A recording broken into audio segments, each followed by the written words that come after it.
Analis legislatif ahli pertama adalah istilah yang merujuk kepada individu yang memiliki keahlian dalam menganalisis proses legislasi di suatu kementerian atau lembaga pemerintah. Deskripsi dari analis legislatif ahli pertama adalah seseorang yang memiliki pengetahuan yang mendalam mengenai proses legislasi dan kebijakan publik, serta mampu melakukan analisis yang mendalam terhadap berbagai peraturan dan undang-undang yang berlaku. Di Indonesia, kementerian yang membawai analis legislatif ahli pertama adalah Kementerian Hukum dan HAM. Contoh dari seorang analis legislatif ahli pertama adalah seseorang yang bertanggung jawab atas analisis terhadap peraturan perundang-undangan yang berkaitan dengan hak asasi manusia. Tanggung jawab seorang analis legislatif ahli pertama didasari oleh peraturan pemerintah dan undang-undang yang mengatur mengenai proses legislasi dan kebijakan publik. Contohnya adalah analisis terhadap draft-draft undang-undang yang diajukan kepada DPR. Peraturan pemerintah dan undang-undang yang mengaturnya antara lain adalah UU No. 12 Tahun 2011 tentang pembentukan peraturan perundang-undangan. Tupoksi seorang analis legislatif ahli pertama juga diatur oleh peraturan pemerintah. Contohnya adalah melakukan analisis terhadap dampak-dampak sosial, politik, dan ekonomi dari suatu peraturan perundang-undangan yang diajukan. Fungsinya meliputi melakukan analisis mendalam terhadap berbagai aspek dari suatu peraturan perundang-undangan, memberikan rekomendasi kepada pimpinan kementerian, serta membantu dalam proses penyusunan peraturan perundang-undangan yang berkualitas. Standar operasional prosedur (SOP), seorang analis legislatif ahli pertama meliputi langkah-langkah dalam melakukan analisis peraturan perundang-undangan, melakukan kajian kebijakan publik, serta memberikan masukan kepada pimpinan kementerian. Sebagai contoh, seorang analis legislatif ahli pertama harus mengikuti SOP dalam melakukan analisis atas dampak suatu kebijakan terhadap masyarakat. Uraian tugas seorang analis legislatif ahli pertama mencakup analisis peraturan perundang-undangan, memberikan masukan kepada pimpinan kementerian, serta melakukan koordinasi dengan berbagai pihak terkait. Contohnya adalah saat seorang analis legislatif ahli pertama memberikan analisis mendalam terhadap UU Ketenagakerjaan yang sedang diajukan ke DPR. Kumpulan rangkuman materi ujian seleksi penerimaan calon pegawai negeri sipil tahun 2023. Kompetensi umum, 1. Konsep pembagian kekuasaan negara eksekutif, legislatif, dan yudikatif. Penjelasan 1. Rangkuman materi, konsep pembagian kekuasaan negara. Konsep pembagian kekuasaan negara merupakan prinsip dasar dalam sistem pemerintahan dalam negara demokrasi. Pembagian kekuasaan ini terbagi menjadi 3 cabang utama, yaitu eksekutif, legislatif, dan yudikatif.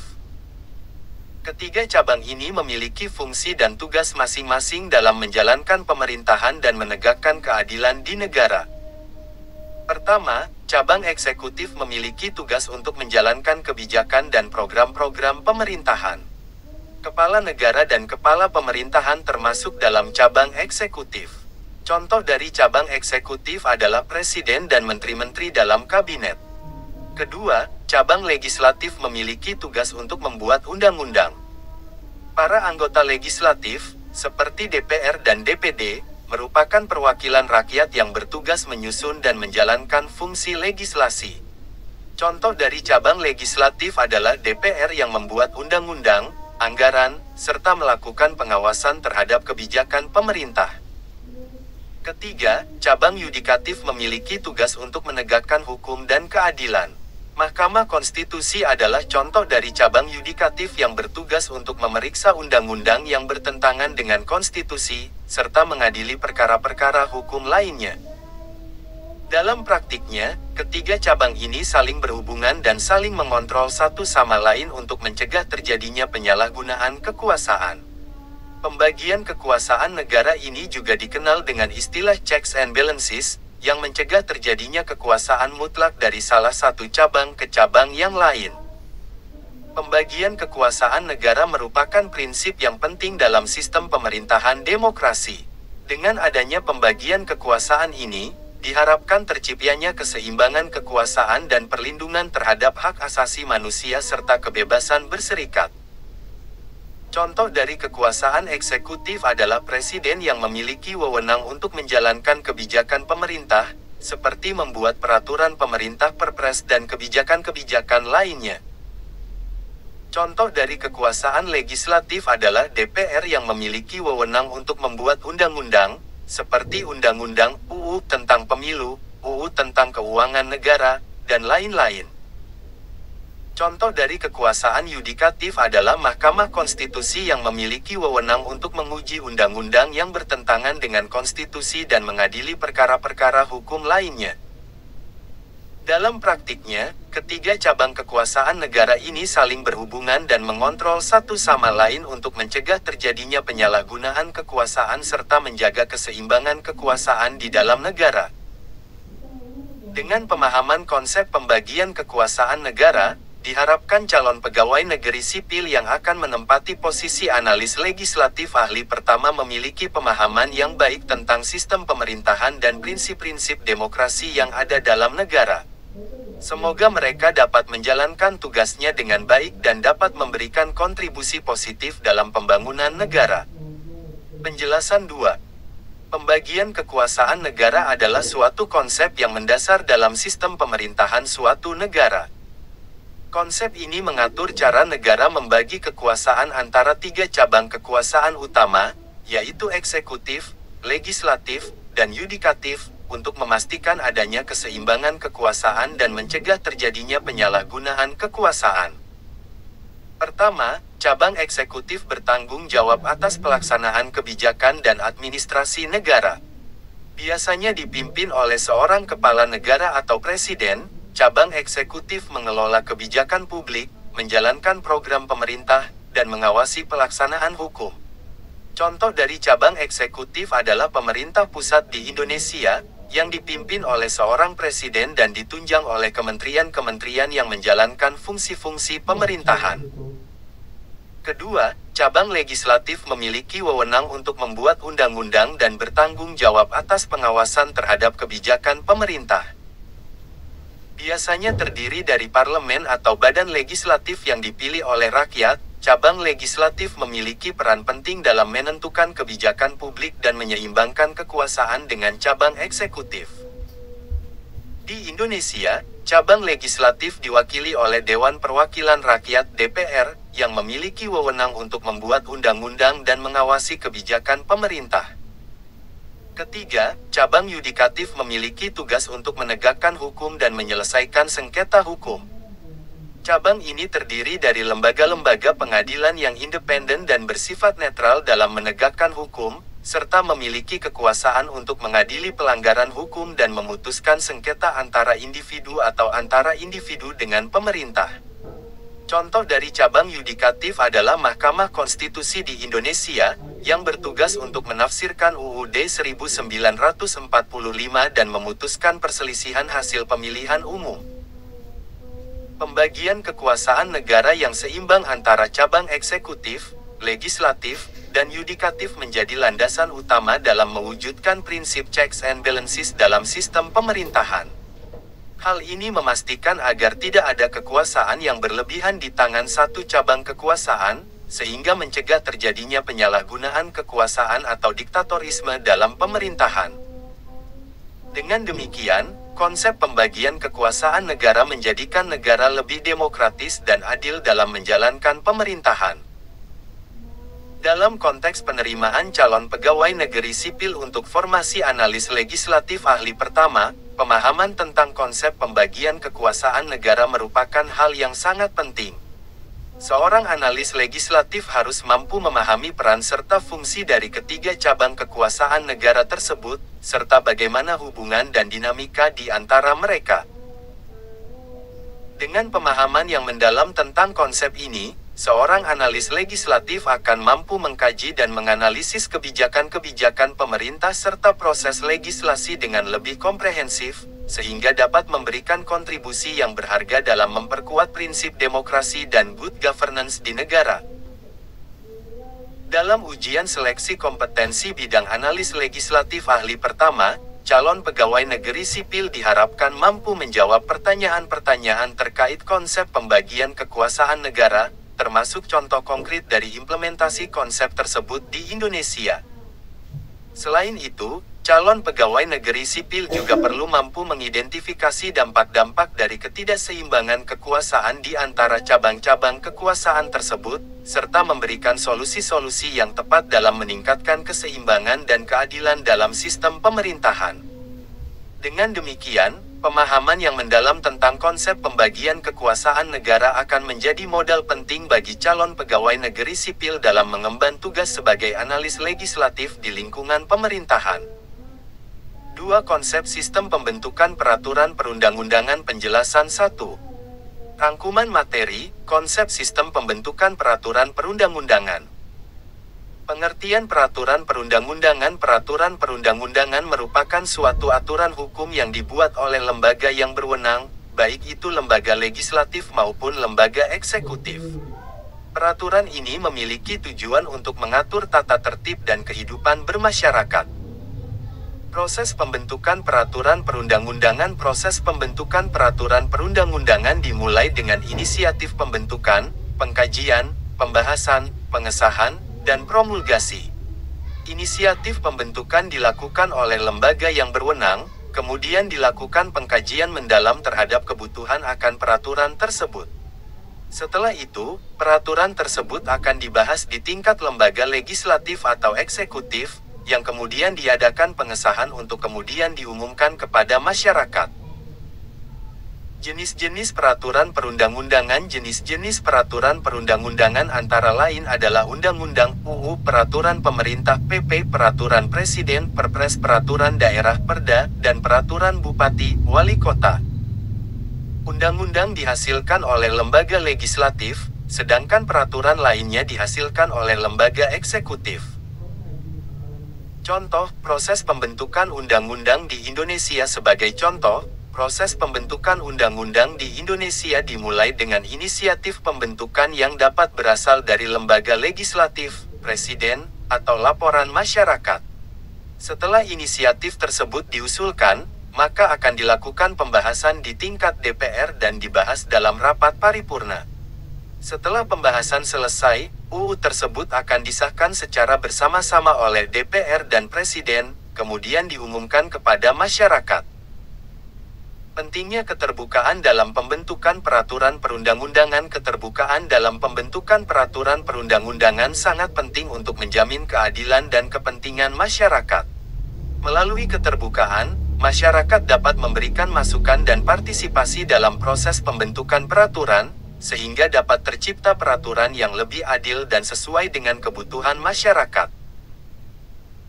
Dengan memahami konsep sistem pembentukan peraturan perundang-undangan, diharapkan calon pegawai negeri sipil formasi analis legislatif ahli pertama dapat memahami betapa pentingnya proses pembentukan peraturan tersebut dalam menciptakan tata tertib dan kehidupan bermasyarakat yang adil dan teratur. Semoga rangkuman materi ini dapat memberikan pemahaman yang jelas dan mendalam bagi calon pegawai negeri sipil tahun 2023. Penjelasan 2. Konsep sistem pembentukan peraturan perundang-undangan. Peraturan perundang-undangan merupakan landasan hukum yang mengatur tata cara hidup masyarakat dalam suatu negara. Pembentukan peraturan perundang-undangan adalah suatu proses yang kompleks dan memerlukan tahapan-tahapan tertentu untuk dapat menjadi suatu norma hukum yang berlaku secara umum. Oleh karena itu, pemahaman akan konsep sistem pembentukan peraturan perundang-undangan menjadi sangat penting, terutama bagi seorang analis legislatif. Tahapan pertama dalam pembentukan peraturan perundang-undangan adalah inisiasi ide pembuatan peraturan, di mana ide ini dapat berasal dari eksekutif, legislatif, yudikatif, masyarakat, maupun kelompok kepentingan, stakeholders.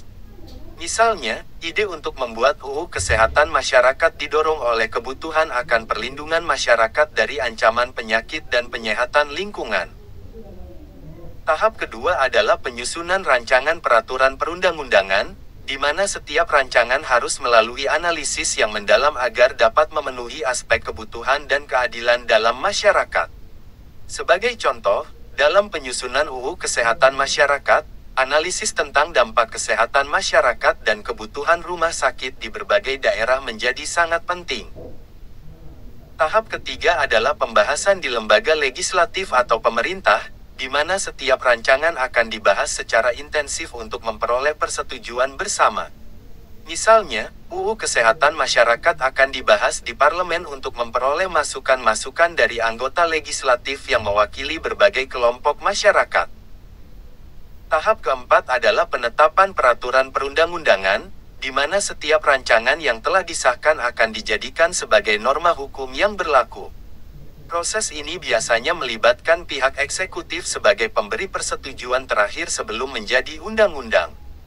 Sebagai contoh, UU Kesehatan Masyarakat akan ditandatangani oleh Presiden sebelum berlaku secara resmi.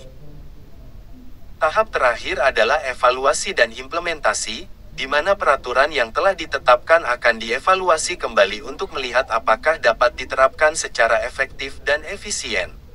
Misalnya, UU Kesehatan Masyarakat akan dievaluasi secara berkala untuk melihat apakah tujuan perlindungan masyarakat dari penyakit telah tercapai. Dalam menghadapi ujian seleksi kompetensi bidang untuk formasi analis legislatif ahli pertama, pemahaman akan konsep sistem pembentukan peraturan perundang-undangan menjadi kunci untuk dapat melaksanakan tugas dengan baik. Hal ini akan membantu calon pegawai negeri sipil untuk dapat menganalisis peraturan perundang-undangan dengan lebih mendalam dan memberikan masukan yang konstruktif dalam proses pembuatan kebijakan hukum yang berkualitas.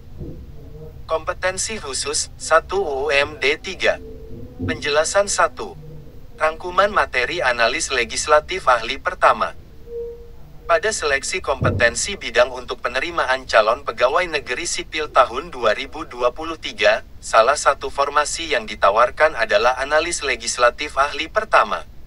Sebagai calon pegawai negeri sipil pada formasi ini, calon diharapkan memiliki pemahaman yang mendalam mengenai Undang-Undang MD 3. Undang-Undang MD 3 merupakan singkatan dari Majelis Permusyawaratan Rakyat, Dewan Perwakilan Rakyat, Dewan Perwakilan Daerah, dan Dewan Perwakilan Rakyat Daerah.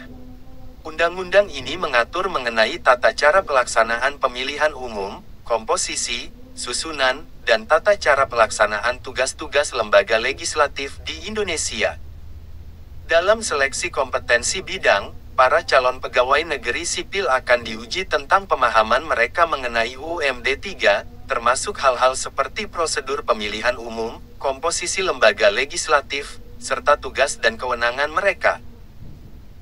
Salah satu pokok materi yang akan diuji dalam seleksi kompetensi bidang untuk analis legislatif ahli pertama adalah pemahaman tentang prosedur pemilihan umum yang diatur dalam UUMD 3. Calon pegawai negeri sipil diharapkan menguasai tentang tahapan pemilihan umum, termasuk tahapan pencalonan, kampanye, pemungutan suara, dan perhitungan suara. Mereka juga diharapkan mampu memahami tentang peraturan-peraturan yang mengatur tentang pemilihan umum, seperti larangan politik uang dan praktik politik yang tidak sehat. Selain itu, para calon juga akan diuji mengenai komposisi, susunan, dan tata cara pelaksanaan tugas lembaga legislatif yang diatur dalam UUMD 3.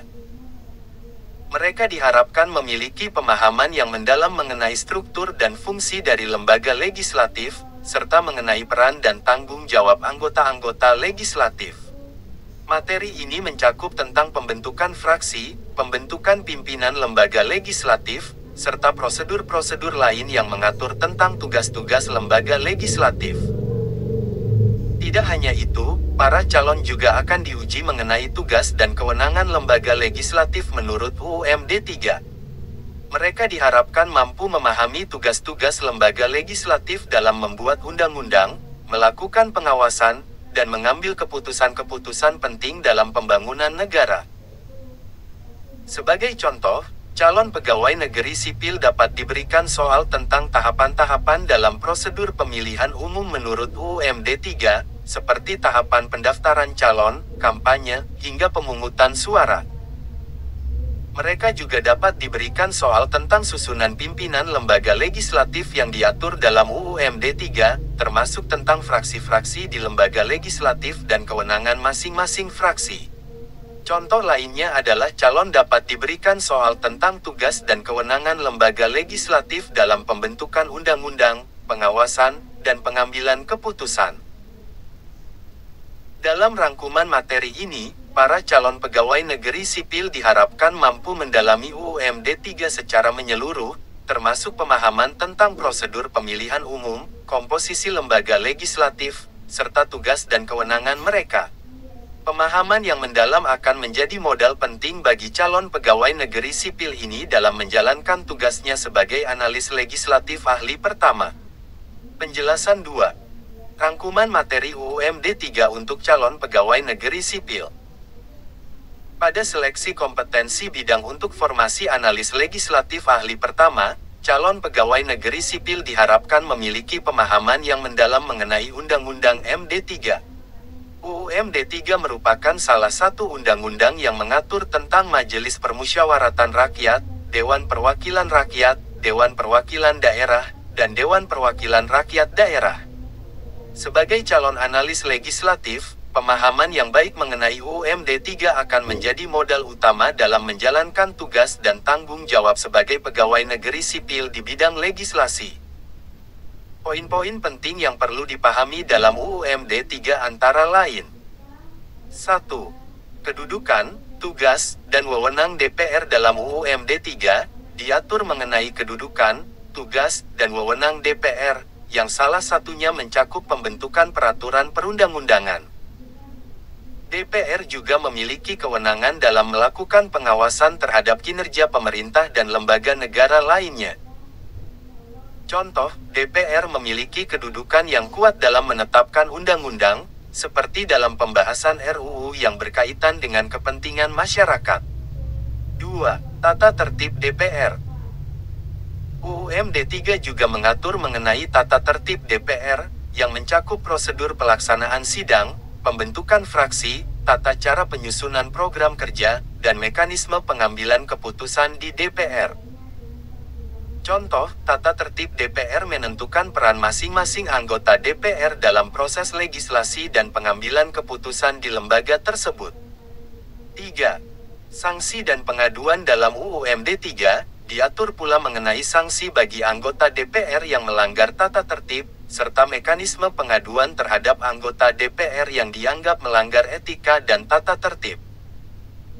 Contoh, sanksi dapat diberikan kepada anggota DPR yang terbukti melanggar tata tertib, seperti denda atau pembekuan hak politik. Dengan pemahaman yang kuat mengenai UUMD 3, seorang calon analis legislatif ahli pertama diharapkan mampu melakukan analisis mendalam terhadap setiap aspek yang diatur dalam undang-undang tersebut. Dengan demikian, mereka dapat memberikan kontribusi yang signifikan dalam mendukung kinerja lembaga legislatif dan penyelenggaraan pemerintahan secara keseluruhan. Selain itu, pemahaman yang baik mengenai UUMD 3 juga akan menjadi pondasi yang kokoh dalam menjalankan tugas-tugas legislatif dengan profesionalisme dan integritas. Semoga dengan rangkuman materi ini, para calon pegawai negeri sipil dapat mempersiapkan diri dengan baik untuk menghadapi ujian seleksi kompetensi bidang. 2. Peraturan Presiden tentang Setjen DPR RI. Penjelasan 1. Rangkuman materi, Peraturan Presiden tentang Setjen DPR RI. Pada seleksi kompetensi bidang untuk penerimaan calon pegawai negeri sipil tahun 2023, salah satu formasi yang ditawarkan adalah analis legislatif ahli pertama. Salah satu tema yang akan diujikan adalah Peraturan Presiden tentang Setjen DPR RI. Materi ujian ini akan menguji pemahaman calon pegawai negeri sipil terhadap aturan yang mengatur tentang Sekretariat Jenderal Dewan Perwakilan Rakyat Republik Indonesia Setjen DPR RI. Pertama-tama, calon pegawai negeri sipil harus memahami dengan baik mengenai peraturan perundang-undangan yang mengatur tentang organisasi dan tata kerja Setjen DPR RI. Sebagai contoh, calon pegawai negeri sipil harus memahami Undang-Undang Nomor 17 Tahun 2014 tentang MPR, DPR, DPD, dan DPRD UUMD 3 yang mengatur tentang fungsi, tugas, wewenang, struktur organisasi, dan tata kerja Setjen DPR RI. Selain itu, calon pegawai negeri sipil juga harus memahami mengenai peraturan presiden yang mengatur secara khusus tentang organisasi dan tata kerja Setjen DPR RI. Contohnya adalah Peraturan Presiden Nomor 12 Tahun 2017 tentang susunan organisasi Sekretariat Jenderal Dewan Perwakilan Rakyat Republik Indonesia, yang mengatur tentang struktur organisasi Setjen DPR RI dan tata cara pelaksanaan tugas pokok dan fungsi Setjen DPR RI. Tidak hanya itu, calon pegawai negeri sipil juga harus mampu menjelaskan dengan lengkap mengenai prosedur dan mekanisme yang berlaku dalam organisasi Setjen DPR RI. Misalnya, calon pegawai negeri sipil harus memahami mengenai prosedur pelaksanaan tugas administrasi di Setjen DPR RI, prosedur pengelolaan keuangan Setjen DPR RI, prosedur pengadaan barang dan jasa di Setjen DPR RI, serta prosedur pengelolaan sumber daya manusia di Setjen DPR RI. Dengan pemahaman yang baik terhadap peraturan perundang-undangan dan prosedur yang berlaku di Setjen DPR RI, calon pegawai negeri sipil akan mampu menjadi analis legislatif yang ahli dan mampu memberikan kontribusi yang positif dalam menyusun dan mengevaluasi kebijakan legislatif di Indonesia. Oleh karena itu, pemahaman yang mendalam mengenai peraturan presiden tentang Setjen DPR RI menjadi hal yang sangat penting bagi calon pegawai negeri sipil yang akan mengikuti seleksi kompetensi bidang ini. Penjelasan 2. Pemerintah Indonesia senantiasa melakukan perubahan dan penyempurnaan regulasi untuk menjaga stabilitas dan efektivitas dalam penyelenggaraan negara. Salah satu contoh perubahan regulasi yang penting adalah Peraturan Presiden tentang Sekretariat Jenderal Dewan Perwakilan Rakyat Republik Indonesia (Setjen DPR RI). Peraturan Presiden tentang Setjen DPR RI merupakan payung hukum yang mengatur segala hal terkait dengan tugas dan fungsi Sekretariat Jenderal DPR RI. Peraturan ini meliputi struktur organisasi, tata kerja, prosedur operasional, dan semua hal terkait manajemen internal dari Setjen DPR RI. Pertama-tama, dalam Peraturan Presiden tentang Setjen DPR RI, terdapat aturan mengenai struktur organisasi. Hal ini mencakup bagaimana tata letak jabatan-jabatan di dalam Setjen DPR RI, hubungan hierarki antar pegawai, dan pembagian tugas dan tanggung jawab masing-masing bagian. Misalnya, dalam peraturan tersebut akan dijelaskan secara rinci mengenai bagaimana tata letak divisi-divisi di dalam Setjen DPR RI, siapa yang menjadi kepala divisi, dan apa tugas dan tanggung jawab masing-masing divisi. Kedua, Peraturan Presiden tentang Setjen DPR RI juga mengatur tata kerja dan prosedur operasional. Hal ini mencakup bagaimana proses pengambilan keputusan di dalam Setjen DPR RI, proses pelaksanaan tugas-tugas administratif, serta tata cara pengelolaan keuangan dan aset. Contohnya, dalam peraturan tersebut akan dijelaskan bagaimana proses pengajuan dan pengesahan anggaran untuk kebutuhan operasional Setjen DPR RI. Terakhir, Peraturan Presiden tentang Setjen DPR RI juga mencakup semua hal terkait manajemen internal dari Setjen DPR RI. Ini meliputi tata cara rekrutmen pegawai, pengaturan mengenai sistem penggajian, program-program pelatihan dan pengembangan, serta semua kebijakan internal lainnya. Sebagai contoh, peraturan tersebut akan menjelaskan secara detail bagaimana proses rekrutmen pegawai baru di Setjen DPR RI, mulai dari pengumuman lowongan hingga proses seleksi dan penempatan. Dengan demikian, Peraturan Presiden tentang Setjen DPR RI merupakan instrumen hukum yang sangat penting dalam mengatur segala hal terkait dengan manajemen dan operasional dari Sekretariat Jenderal DPR RI. Melalui peraturan ini, diharapkan Setjen DPR RI dapat menjalankan tugasnya dengan lebih efektif dan efisien sesuai dengan fungsi dan peranannya sebagai bagian penting dalam penyelenggaraan negara di Indonesia. Jadi, bagi para calon pegawai negeri sipil yang ingin mengambil formasi analis legislatif ahli pertama, maka pemahaman yang mendalam mengenai Peraturan Presiden tentang Setjen DPR RI merupakan hal yang sangat penting untuk dimiliki. 3. Peraturan Menteri PANRB Nomor 11 Tahun 2022. Penjelasan 1. Rangkuman materi Peraturan Menteri PANRB Nomor 11 Tahun 2022. Peraturan Menteri PANRB Nomor 11 Tahun 2022 adalah sebuah peraturan yang dikeluarkan oleh Kementerian Pendayagunaan Aparatur Negara dan Reformasi Birokrasi PANRB.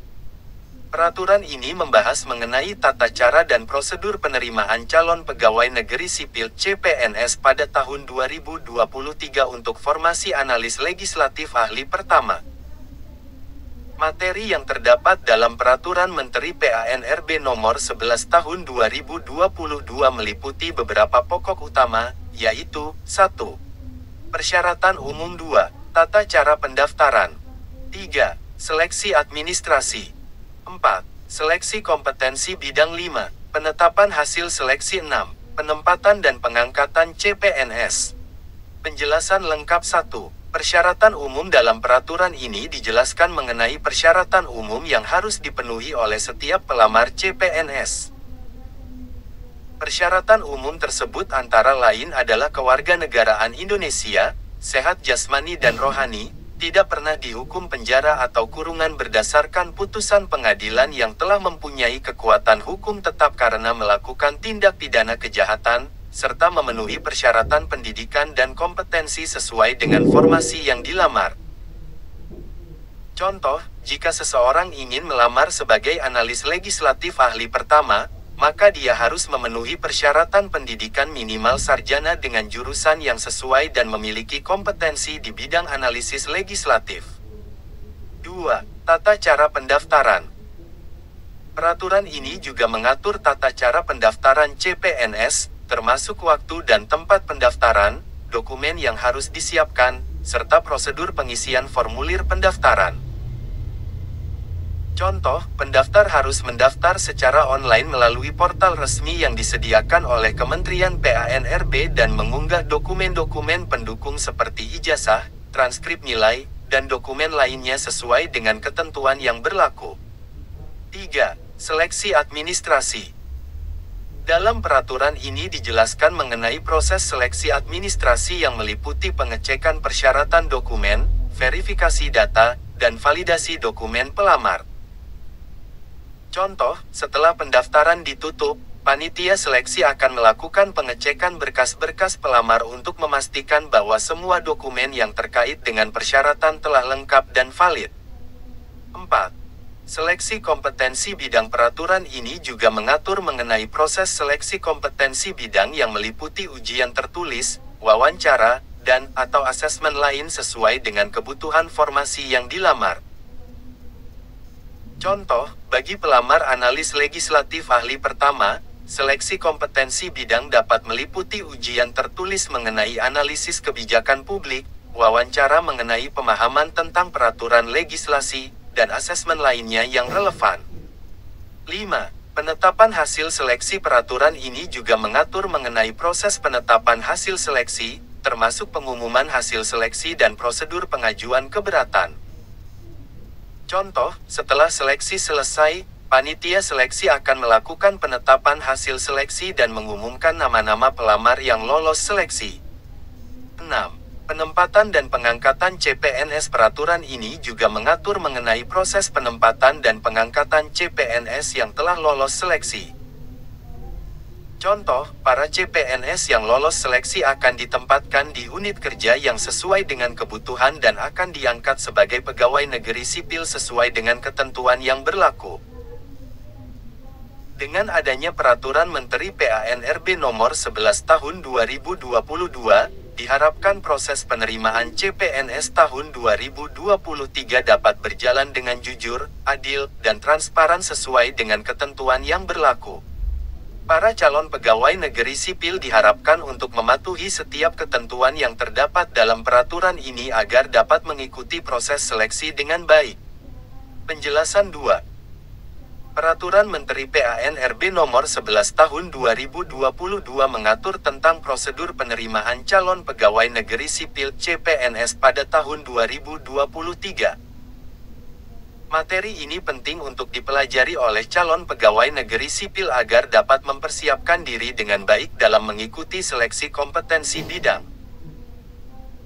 Pokok materi yang akan disampaikan dalam pembahasan ini meliputi aturan-aturan yang mengatur proses penerimaan CPNS, persyaratan umum dan khusus yang harus dipenuhi oleh calon pegawai negeri sipil, serta tahapan seleksi yang harus dilalui. Selain itu, juga akan dibahas mengenai tata cara pendaftaran, pelaksanaan ujian, hingga pengumuman hasil seleksi. Pertama, aturan dalam Peraturan Menteri PANRB Nomor 11 Tahun 2022 menegaskan bahwa proses penerimaan CPNS dilaksanakan untuk mengisi formasi jabatan tertentu sesuai kebutuhan instansi. Contoh dari pokok materi ini adalah ketentuan bahwa formasi analis legislatif ahli pertama tersedia dalam jumlah yang spesifik sesuai dengan kebutuhan instansi penerima.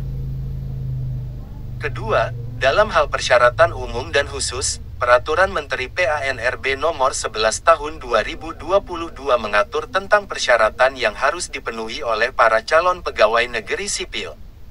Misalnya, persyaratan umum seperti memiliki kewarganegaraan Indonesia, berusia minimal 18 tahun, dan sebagainya. Sedangkan persyaratan khusus untuk formasi analis legislatif ahli pertama dapat meliputi latar belakang pendidikan, pengalaman kerja, atau keterampilan khusus yang dibutuhkan. Ketiga, tahapan seleksi yang harus dilalui oleh para calon pegawai negeri sipil juga diatur dalam Peraturan Menteri PANRB Nomor 11 Tahun 2022. Tahapan seleksi tersebut dapat meliputi ujian tulis, ujian keterampilan, wawancara, hingga tes kesehatan. Contoh dari pokok materi ini adalah ketentuan bahwa calon pegawai negeri sipil harus lulus ujian tulis dan ujian keterampilan yang sesuai dengan bidang analis legislatif ahli pertama. Keempat, tata cara pendaftaran, pelaksanaan ujian, dan pengumuman hasil seleksi juga menjadi bagian penting dalam Peraturan Menteri PANRB Nomor 11 Tahun 2022. Calon pegawai negeri sipil harus memahami dengan jelas prosedur pendaftaran secara online atau offline, jadwal pelaksanaan ujian, serta pengumuman hasil seleksi. Contoh dari pokok materi ini adalah ketentuan bahwa pendaftaran dilakukan secara online melalui situs resmi penerima CPNS, ujian dilaksanakan sesuai jadwal yang telah ditetapkan, dan pengumuman hasil seleksi akan diumumkan melalui website resmi instansi penerima.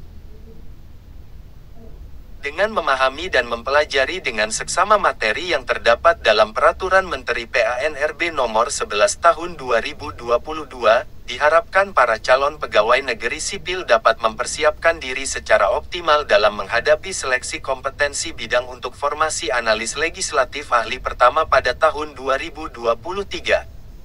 Kesiapan ini tentu akan memberikan peluang yang lebih baik untuk dapat lolos dalam seleksi dan menjadi bagian dari tenaga kerja yang berkualitas dalam instansi pemerintah. 4. Konsep dasar, teknik dan metode analisis penjelasan 1.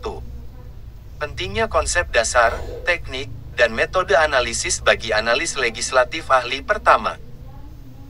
Dalam bidang analisis legislatif, konsep dasar, teknik, dan metode analisis memiliki peran yang sangat penting.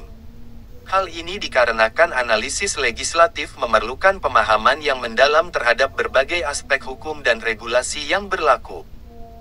Oleh karena itu, para calon pegawai negeri sipil yang ingin menjadi analis legislatif ahli pertama diharapkan memiliki pemahaman yang baik terhadap konsep dasar, teknik, dan metode analisis tersebut.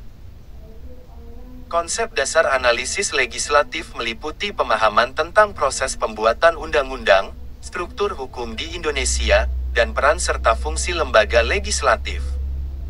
Para calon pegawai negeri sipil harus memahami secara mendalam tentang bagaimana undang-undang dibuat, bagaimana hukum diatur dan diberlakukan, serta bagaimana lembaga legislatif terlibat dalam proses tersebut. Contoh dari konsep dasar ini adalah pemahaman tentang pembentukan pasal dalam undang-undang, struktur undang-undang seperti prinsip-prinsip umum, ketentuan penutup, dan lain-lain. Di samping itu, teknik analisis legislatif merujuk pada cara atau metode yang digunakan dalam melakukan analisis terhadap sebuah undang-undang atau regulasi. Para calon pegawai negeri sipil harus memahami teknik-teknik seperti analisis isi, analisis logika hukum, analisis perbandingan hukum, dan teknik-teknik lain yang digunakan dalam menganalisis undang-undang. Contoh dari teknik ini adalah cara melakukan analisis terhadap isi dari sebuah pasal dalam undang-undang, logika hukum dalam pembentukan suatu ketentuan, atau perbandingan hukum antara suatu undang-undang dengan undang-undang lainnya. Terakhir, metode analisis legislatif merujuk pada pendekatan atau cara tertentu yang digunakan dalam menganalisis undang-undang. Misalnya, metode tafsir hukum, metode kritik hukum, dan metode interpretasi hukum. Para calon pegawai negeri sipil harus memiliki pemahaman yang baik terhadap metode-metode tersebut serta kemampuan untuk mengaplikasikannya dengan tepat dalam menjalankan tugas sebagai analis legislatif ahli pertama. Dengan pemahaman yang mendalam terhadap konsep dasar, teknik, dan metode analisis legislasi, para calon pegawai negeri sipil diharapkan mampu menghasilkan analisis yang akurat dan bermanfaat bagi lembaga legislatif maupun masyarakat. Oleh karena itu, pemahaman akan hal tersebut akan menjadi modal penting bagi mereka dalam mempersiapkan diri untuk menjadi analis legislatif ahli pertama. Dalam menjalani seleksi kompetensi bidang, para calon pegawai negeri sipil perlu memastikan bahwa mereka memiliki pemahaman yang baik terhadap konsep dasar, teknik, dan metode analisis legislatif. Dengan pemahaman yang baik, diharapkan para calon pegawai negeri sipil tersebut mampu menjadi tenaga ahli yang mampu memberikan kontribusi yang signifikan bagi lembaga legislatif maupun masyarakat secara umum. Penjelasan 2. Rangkuman materi, konsep dasar, teknik, dan metode analisis. Konsep dasar analisis. Analisis merupakan proses pemahaman, penguraian, dan penafsiran terhadap suatu objek atau fenomena dengan tujuan untuk memperoleh informasi yang lebih mendalam dan menghasilkan pemahaman yang lebih baik. Konsep dasar analisis meliputi pengumpulan data, pengolahan data, dan interpretasi hasil analisis. Teknik analisis. Teknik analisis dapat dilakukan dengan beberapa metode, antara lain metode kualitatif dan metode kuantitatif. Teknik analisis kualitatif dilakukan dengan cara mengumpulkan data berupa teks atau gambar, lalu menganalisisnya dengan pendekatan deskriptif dan interpretatif. Sedangkan teknik analisis kuantitatif dilakukan dengan cara mengumpulkan data berupa angka atau data numerik, lalu menganalisisnya dengan pendekatan statistik. Metode analisis. Metode analisis merupakan prosedur yang digunakan untuk menganalisis data, baik itu metode analisis deskriptif, eksploratif, verifikatif, atau kausalitas. Metode analisis deskriptif digunakan untuk menyajikan data secara terinci dan terperinci, sedangkan metode analisis eksploratif digunakan untuk menyelidiki hubungan antar variabel. Metode analisis verifikatif digunakan untuk menguji kebenaran suatu hipotesis, sedangkan metode analisis kausalitas digunakan untuk mengetahui hubungan sebab akibat antar variabel. Contoh, sebagai seorang analis legislatif ahli pertama, Anda akan bertanggung jawab dalam menganalisis perundangan, peraturan, dan kebijakan yang berkaitan dengan legislasi. Misalnya, Anda dapat menggunakan teknik analisis kualitatif untuk mengumpulkan data berupa teks peraturan perundang-undangan, lalu menganalisisnya dengan pendekatan deskriptif dan interpretatif untuk mengetahui implikasi dan konsekuensi dari peraturan tersebut.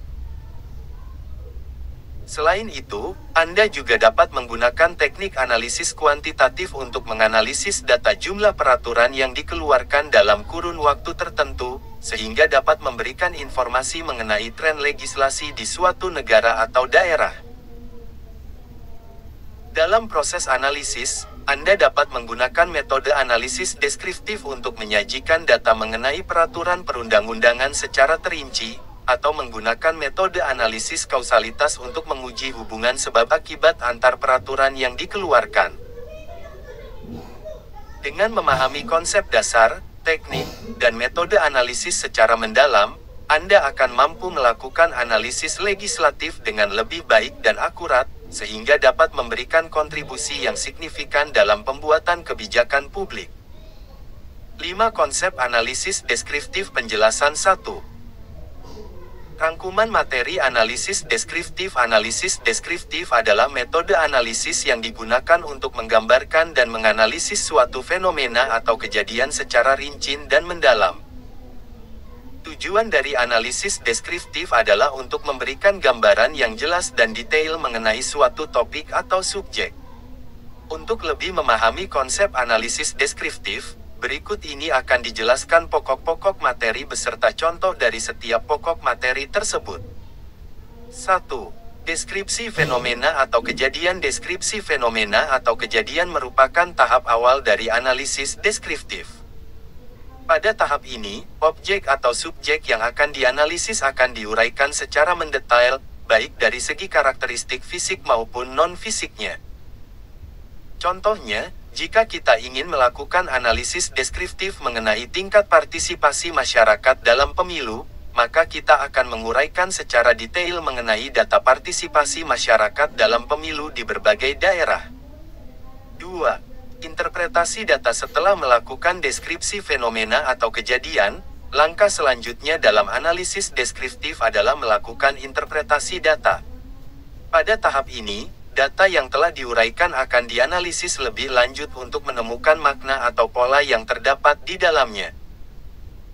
Misalnya, dari data partisipasi masyarakat dalam pemilu yang telah diuraikan, kita dapat menginterpretasikan pola partisipasi masyarakat berdasarkan faktor-faktor tertentu seperti tingkat pendidikan, usia, atau latar belakang sosial ekonomi. 3. Penyajian hasil analisis. Setelah melakukan interpretasi data, hasil analisis tersebut perlu disajikan secara sistematis dan mudah dipahami. Tujuan dari penyajian hasil analisis adalah untuk memudahkan pembaca atau pemangku kepentingan dalam memahami temuan atau hasil analisis tersebut. Contohnya, hasil analisis mengenai partisipasi masyarakat dalam pemilu perlu disajikan dalam bentuk grafik, tabel, atau diagram agar dapat dipahami dengan lebih mudah. Dalam menyusun analisis deskriptif, ada beberapa hal yang perlu diperhatikan, antara lain keakuratan dan kejelasan data yang digunakan, kesesuaian metode analisis dengan fenomena yang dianalisis, serta kecermatan dalam melakukan interpretasi data. Dengan memahami konsep analisis deskriptif dan menerapkannya dengan baik, kita dapat menghasilkan analisis yang berkualitas dan memberikan pemahaman yang mendalam mengenai suatu fenomena atau kejadian. Dengan demikian, analisis deskriptif merupakan salah satu metode analisis yang dapat digunakan untuk memberikan gambaran yang jelas dan mendalam mengenai suatu topik atau subjek. Dalam konteks seleksi kompetensi bagi calon pegawai negeri sipil, kemampuan dalam melakukan analisis deskriptif akan sangat dibutuhkan, terutama bagi posisi analis legislatif ahli pertama. Oleh karena itu, para calon pegawai negeri sipil perlu memahami konsep analisis deskriptif dan mampu mengaplikasikannya dalam menjalankan tugas dan tanggung jawabnya. Penjelasan 2. 6. Konsep dasar, teknik, dan metode asistensi dalam melakukan asistensi keahlian untuk mendukung pelaksanaan fungsi, tugas dan wewenang lembaga legislatif. Penjelasan 1. Pada ujian seleksi kompetensi bidang calon pegawai negeri sipil tahun 2023, para calon pegawai negeri sipil yang mengikuti ujian seleksi untuk formasi analis legislatif ahli pertama akan diuji kemampuannya dalam konsep analisis deskriptif. Analisis deskriptif merupakan suatu metode untuk menggambarkan suatu fenomena atau peristiwa dengan cara menguraikan atau menjelaskan secara rinci. Tujuan dari analisis deskriptif adalah untuk memberikan gambaran yang jelas dan detail mengenai suatu topik atau permasalahan yang sedang diteliti. Ada beberapa pokok materi yang menjadi fokus dalam konsep analisis deskriptif, yaitu pengumpulan data, pengolahan data, dan penyajian data. Pertama, pengumpulan data adalah langkah awal dalam analisis deskriptif. Data yang dikumpulkan harus akurat, relevan, dan representatif terhadap fenomena yang sedang diteliti. Misalnya, dalam analisis deskriptif tentang kebiasaan konsumsi masyarakat terhadap produk pakaian, data yang dikumpulkan bisa berupa jumlah produk yang dibeli, preferensi warna, merek, dan harga yang dianggap wajar oleh konsumen. Kedua, pengolahan data merupakan langkah untuk merapikan dan menyusun data yang telah dikumpulkan agar lebih mudah dipahami dan dianalisis. Pengolahan data dapat dilakukan dengan cara mengelompokkan data, merangkum data, atau melakukan perhitungan statistik sederhana seperti min, median, atau modus. Sebagai contoh, jika data kebiasaan konsumsi masyarakat terhadap produk pakaian telah terkumpul, pengolahan data dapat dilakukan dengan membuat tabel frekuensi atau diagram batang untuk menampilkan preferensi warna atau merek yang paling banyak diminati oleh konsumen. Ketiga, penyajian data merupakan langkah terakhir dalam analisis deskriptif. Penyajian data dapat dilakukan dengan berbagai cara, seperti tabel, grafik, atau diagram. Tujuan dari penyajian data adalah untuk memudahkan pemahaman dan interpretasi dari hasil analisis deskriptif yang telah dilakukan. Dengan penyajian data yang baik, informasi mengenai kebiasaan konsumsi masyarakat terhadap produk pakaian dapat disajikan secara visual dan mudah dipahami. Dalam ujian seleksi kompetensi bidang bagi calon pegawai negeri sipil, para peserta diharapkan mampu memahami konsep analisis deskriptif dan mampu mengaplikasikannya dalam menyelesaikan berbagai permasalahan yang berkaitan dengan tugas seorang analis legislatif ahli pertama. Dengan pemahaman yang baik tentang konsep analisis deskriptif, para calon pegawai negeri sipil akan mampu memberikan kontribusi yang bermanfaat dalam mendukung kebijakan legislatif yang diimplementasikan dalam masyarakat. Penjelasan 2. Konsep analisis deskriptif. Analisis deskriptif merupakan salah satu metode analisis yang digunakan untuk menggambarkan dan menyajikan data dengan cara yang sistematis dan mudah dipahami. Dalam bidang legislatif, analisis deskriptif sering digunakan untuk mengevaluasi kebijakan atau undang-undang yang ada, serta untuk mengidentifikasi tren dan pola-pola yang terdapat dalam proses legislatif. Dalam menerapkan konsep analisis deskriptif, ada beberapa pokok materi yang perlu dipahami dengan baik, antara lain. 1. Pengumpulan data. Pengumpulan data merupakan langkah awal dalam analisis deskriptif. Data dapat dikumpulkan melalui berbagai sumber, seperti dokumentasi undang-undang, data statistik, atau wawancara dengan para ahli legislatif. Penting untuk memastikan bahwa data yang dikumpulkan relevan dan representatif. Contoh, seorang analis legislatif mengumpulkan data tentang jumlah undang-undang yang disahkan dalam 5 tahun terakhir, beserta topik-topik yang diatur dalam undang-undang tersebut. 2. Penyajian data. Setelah data terkumpul, langkah berikutnya adalah menyajikan data dengan cara yang jelas dan sistematis. Hal ini dapat dilakukan melalui tabel, grafik, atau diagram yang memudahkan pembaca untuk memahami informasi yang disajikan. Contoh, data tentang jumlah undang-undang disajikan dalam bentuk grafik batang untuk menunjukkan tren peningkatan atau penurunan jumlah undang-undang dalam kurun waktu tertentu. 3. Interpretasi data. Selanjutnya, analisis deskriptif memerlukan interpretasi terhadap data yang telah disajikan. Analis harus mampu mengidentifikasi pola-pola atau tren yang terdapat dalam data, serta memberikan penjelasan yang mendalam terkait dengan temuan yang ditemukan.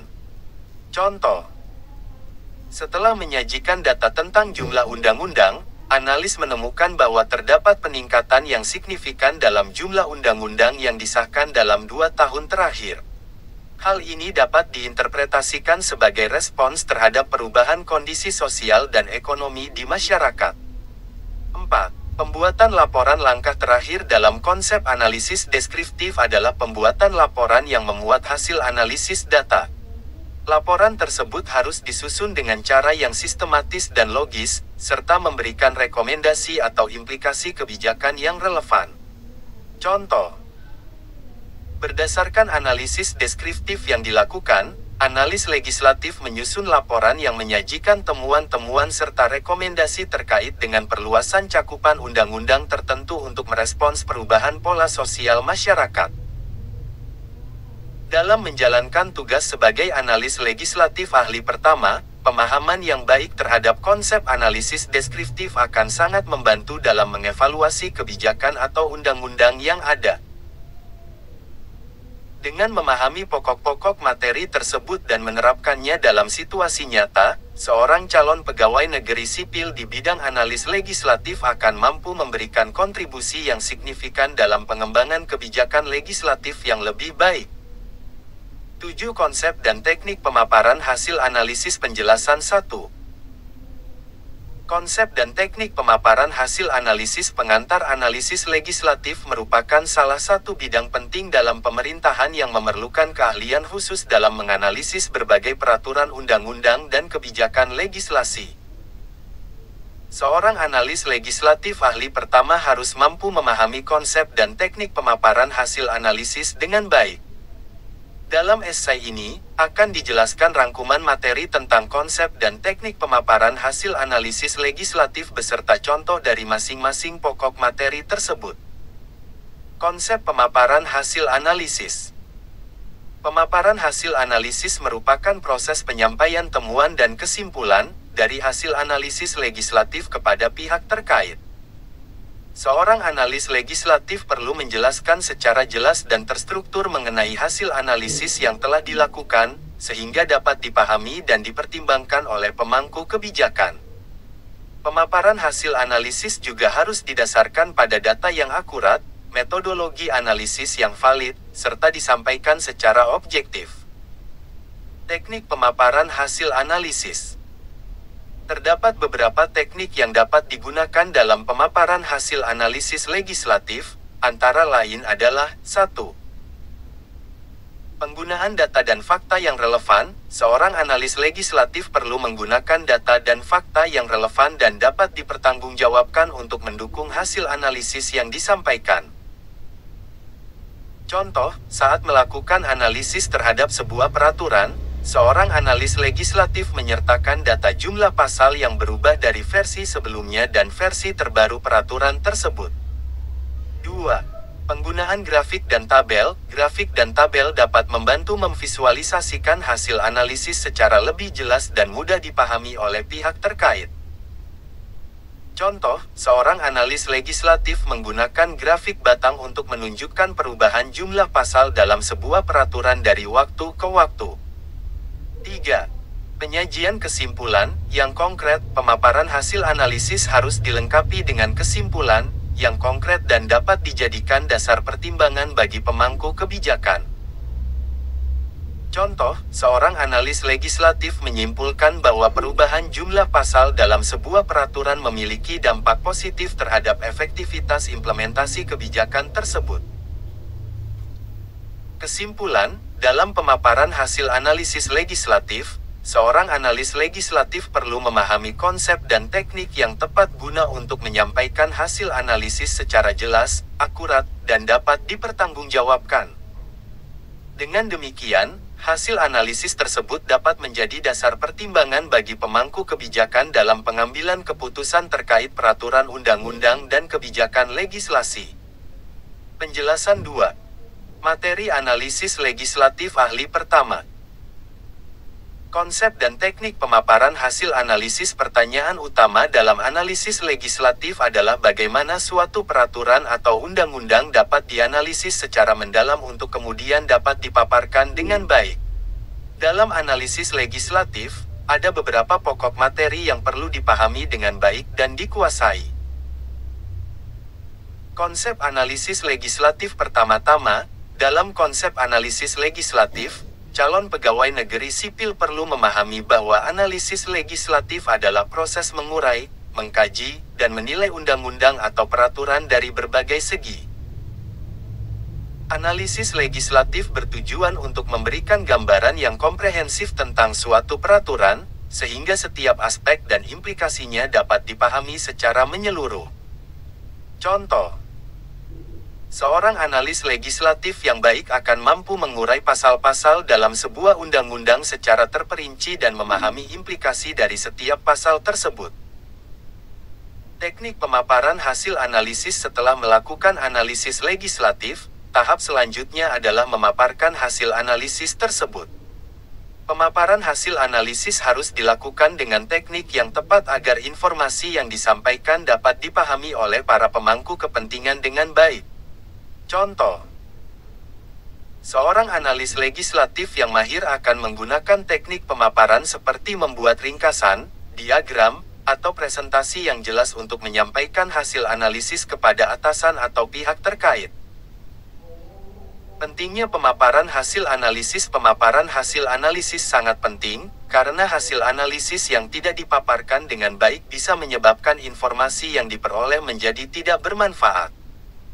Oleh karena itu, seorang analis legislatif perlu menguasai teknik pemaparan yang baik agar hasil analisis bisa memberikan kontribusi yang nyata dalam pengambilan keputusan. Contoh, seorang analis legislatif yang mampu memaparkan hasil analisis dengan baik akan menjadi sumber informasi yang berharga bagi pimpinan atau pembuat keputusan dalam menjalankan tugas mereka. Dengan pemahaman yang mendalam terhadap konsep analisis legislatif dan teknik pemaparan hasil analisis, calon pegawai negeri sipil diharapkan mampu menjadi analis legislatif yang handal dan kontributif dalam proses pengambilan keputusan pemerintah. Dengan demikian, pembinaan analisis legislatif menjadi sangat penting dalam rangka mempersiapkan penerimaan calon pegawai negeri sipil tahun 2023 untuk formasi analis legislatif ahli. Pertama, kumpulan soal-soal latihan sesuai kisi-kisi materi. Ujian seleksi kompetensi bidang SKB bagi calon pegawai negeri sipil tahun 2023. Kompetensi umum, 1 konsep pembagian kekuasaan negara eksekutif, legislatif, dan yudikatif soal tim 1 pendalaman materi.